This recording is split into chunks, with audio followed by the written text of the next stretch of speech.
Hello, this is Friendly Cat, and we have one of my favorite achievements today. We'll be playing as Austria-Hungary, or Hungary to form the Austria-Hungary Empire, and then we need to control and own parts of Germany, Italy, France, and the UK for this achievement. So I really like this achievement. It's one of the original more difficult achievements. We will be having fun with the Czechoslovakia event. No exploits, no shenanigans. We'll just take what we can get, and we're also doing this on a historical. That's right, RNG is our friend here today. We're going to be heading down the focuses in this order. In particular, difference, we will be taking the Austria by force, so we can go to war with Austria, and then continue down to eventually to claim Transylvania. Pretty standard opening, except for we will be going to war with Austria. With our first bit of political power, let's take the Silent Warhorse. There really aren't a lot of other good political advisors, but Silent Warhorse is really good. Germany's declared war on the German Empire. Our first bit of RNG here today. They've gone to the Civil War, so we need to accommodate that. That's actually in our favor. We like that makes it more likely to have a non-aligned Germany, so we do like that. And then with our next bit of political power, let's take improved work conditions. Nothing too unusual here. This is really standard to what we would do in a normal game. Bolivian generals blunder their coup d'etat. Doesn't affect us that much, but this does show that we are researching Marines. Marines are very powerful. The Hungary Marines. Hungary. And Army Offense Advisor. All the usual openings. Nothing too out of the ordinary. Whether you're playing a historical or ahistorical, we'd be doing all these things. We'd also be taking the Naval Reformer. Hungary has a Naval Reformer, so that will help our Marines and later on our submarines. Tanks. We like to cheap interwar tanks. They do just fine. Not too expensive in either Army XP or in production cost, but they can quadruple our division effectiveness. We'll eventually be moving up to 25 with Marines, as you see here. Then we'll put a medium tank on the front, and with the interwar, we still have twice the piercing of enemy infantry. And since we went to war with Austria, we get a bypass on that secret rearmament, and we can start increasing our manpower right away. Our defenses look like this, or at least my defenses. We do not need to guard the border. Let's pull back into the forest, get a little more supply, have them attack into a forest. We're going to do much better, take a lot less losses. You never need to, or rarely need to actually defend your border. As they attack into us, let's take war propaganda to raise war support by about, our base war support by about 6.5%. It's kind of expensive, but let's take it. I prefer multi-role aircraft, bomb blocks in the front, fighters on the machine guns on the back, and later on they'll get a second pair of machine guns when we go to 1940 fighters. We will give them drop tanks.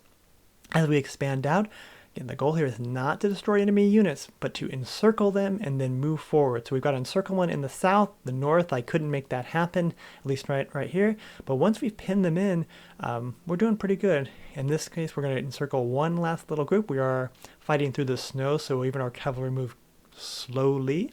So we've picked up another group, and we're just one more last group, and then the war is won. Again, we don't need to encircle and destroy enemy divisions.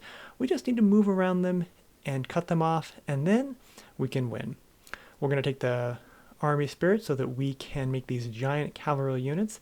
These are for policing our areas, or for our garrisons. We'll later on add a military police support company to the front of these. Very useful. And there we go. I don't think we destroyed very many Austrian units, but we have now taken Austria. It took about 80 days. You can comfortably do this within 140, so that's 2 focuses. I had to cancel this focus here, so because now we can proceed down to restoring Austria-Hungary. Not too bad for how small of an army we have, and I'm pretty happy with how things are going so far. We're going to put an operative into Czechoslovakia and do a non-aggression pact to increase the likelihood that they will let us annex them.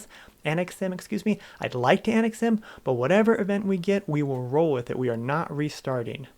I know it's easy to say, but let's look at Germany. Non-aligned Germany is going democratic. That's terrible. That's really terrible for us. That's another democratic nation right next to us. That means they will be guaranteeing countries that we justify on. UK is going communist, but it's going to take them a long time to get there. They will split off Palestine and Jordan, which are 2 territories we pick. That's a pain. How's France? France is slowly making their way, and this is really me just in real time going, what are we going to do? I've got 3 democratic majors. Germany's going to give me such a hard time. But We're just going to roll with it. Oh, we got the worst of the events. Czechoslovakia is our puppet. This is by far the worst. It's going to take maybe 400 political power to eventually annex them. We can't build on their territory. So effectively, this land is not usable by us until the run is effectively done. Fortunately, though, Romania has rejected Hungarian demands. This is really important because it gives us a national spirit with a 50% reduction in justification. I don't know if it matters which country we choose to be the mediator. Mediation fails for us, which is great. So now we can go to war with Romania. And we're going to grab that first supply depot and then kind of like hold out and let Romania attack us. Yeah, I know it's tough to watch, but eventually we will break through. The green units are ours. The orange units are our puppets. Orange units do not take land, and since they don't take land, they can still fight, they can pin, they can win battles, but they will not gain autonomy. If you use those orange units, those puppet units, to move around and gain land, they will gain autonomy. And there goes Romania. We're doing pretty good. I'm feeling okay right now.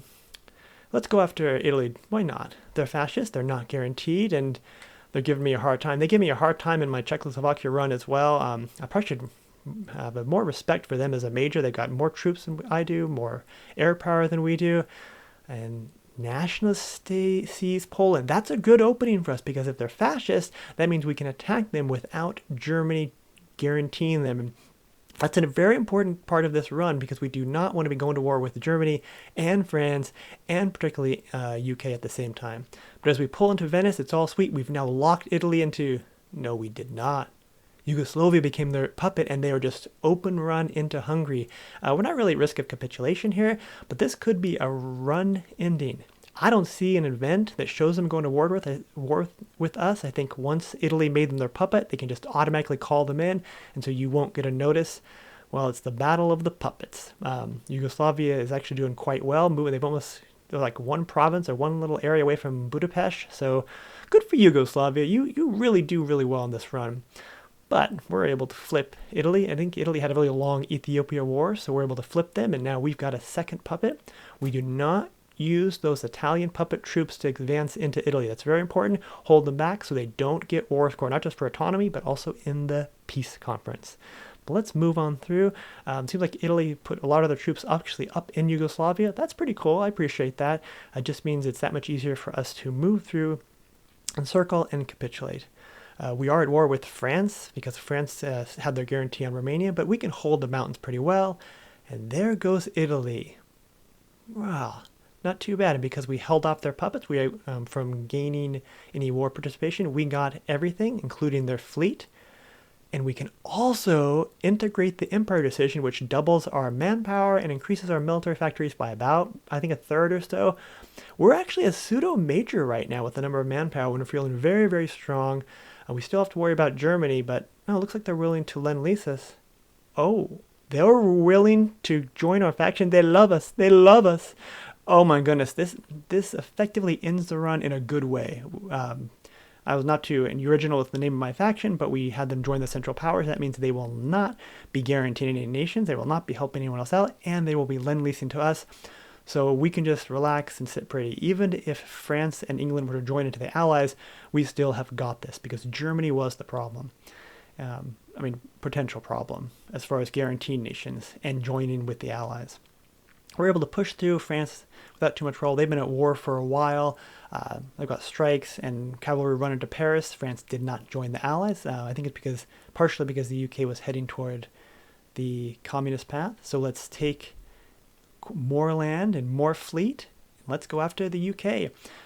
There's really no one that can really help them. The United States could conceivably join, but with Germany in our faction, the United States generally doesn't join this early. And we have far too many forces for them. We have a little bit of an Air Force, to help defend our folks. And there's so much land that's bordering them.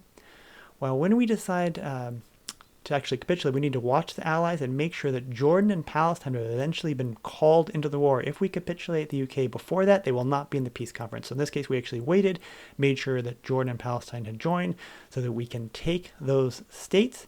The Allies are gone. And let's take out the United States too. You never know what the United States is going to do on a historical. So we're going to attack from the northeast and then naval invasions from the southeast. And of course, naval invasions to the southwest. And here in early 1939, They're able to cover the northern Canadian border, well done, but they can't really cover anything else, so they are going to get capitulated too, and now it's just a matter of time as we continue to finish off the rest of the troops. Let's go take care of Poland. I forgot to mention we need to own and control, I think, a piece of Poland as well. So I'm a little bit foolish into my naval invasion without guarding my convoys. But here we are, late 1939. Poland's attacked from the west and from the east. Maybe there's a bit of a historical element to this as well. But our troops are getting very powerful, and we're just going to move right through and take out Poland without too much issue, which leaves just one last country. Thanks for all your help, Germany, but now it's time. And by now we have advanced aircraft, so we're shooting down their aces. It's December, it's January, it's winter. We're just going to push on through. I've got this. We've got this, no problem. There are no major allies or democratic nations that can join as majors to help them out. Even Sweden, if joined it, wouldn't matter.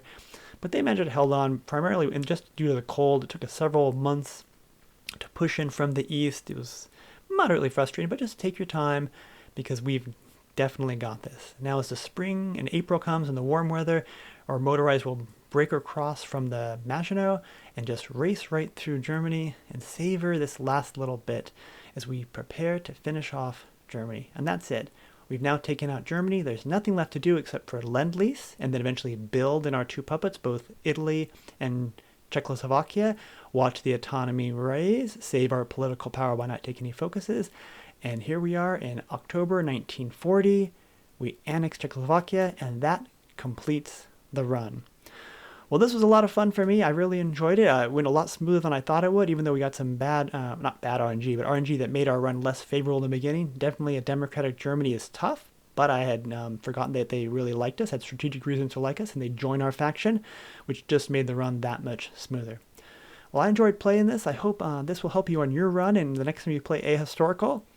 And I hope you'll also maybe embrace the RNG and no need to restart, no need to exploit. Just have a good time. Hope you had fun watching because I had a great time playing. Have a great day.